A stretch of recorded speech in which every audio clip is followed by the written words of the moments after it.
Bagaimana semua meminta masyarakat Salgona 100% dapat membalas semua yang lain balas dan meminta masyarakat dapat membalas.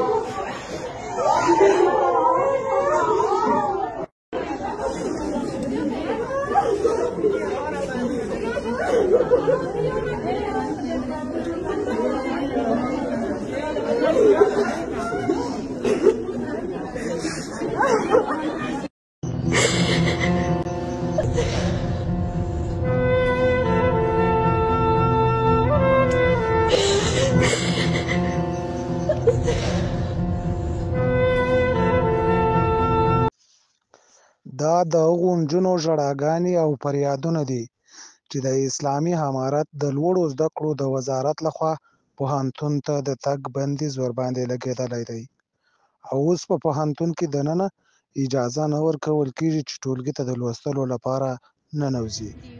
افغانستان د نړۍ پر مخ یو هغه هېواد دی چې لویه برخه پکښې بې تعلیمه ده. د بې تعلیمي په دې برخه کې د نجونو ونډه بیا بیخي زیاته ده او دلته د اوږدو ناخوالو او ناامنیو له امله ډېری نجونې زده کړې ته زړه نه شي کوي. د ګوتو په شمېر څو فیصده نجونې دي چې کورنۍ یې زده کړې ته اړ باسلي دي. دوی اوږده موده د وطن په ناخوالو او ناامنیو کې زړه غټ کړ او تر یو حده یې ځان ورساوه. خو اوس طالبان د دوی د اوږدې مودې ستړیاوې ورنه اخلي او بې سرنوشته یې پرېږدي.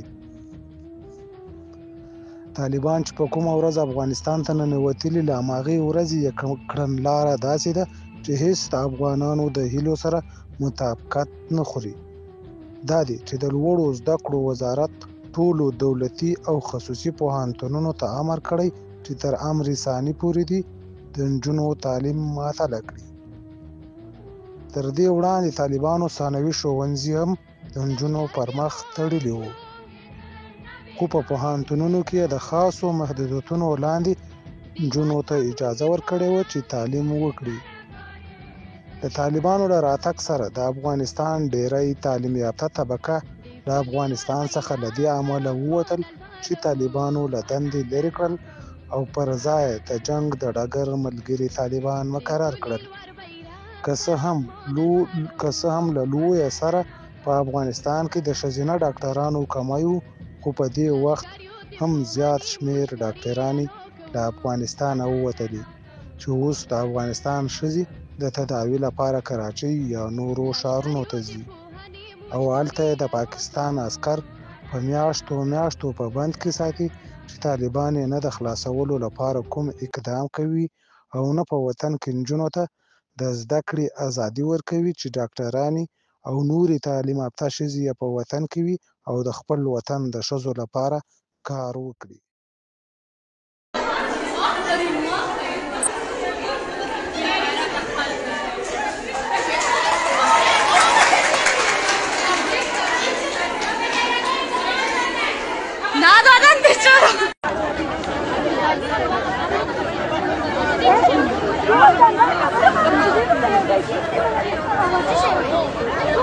Hey!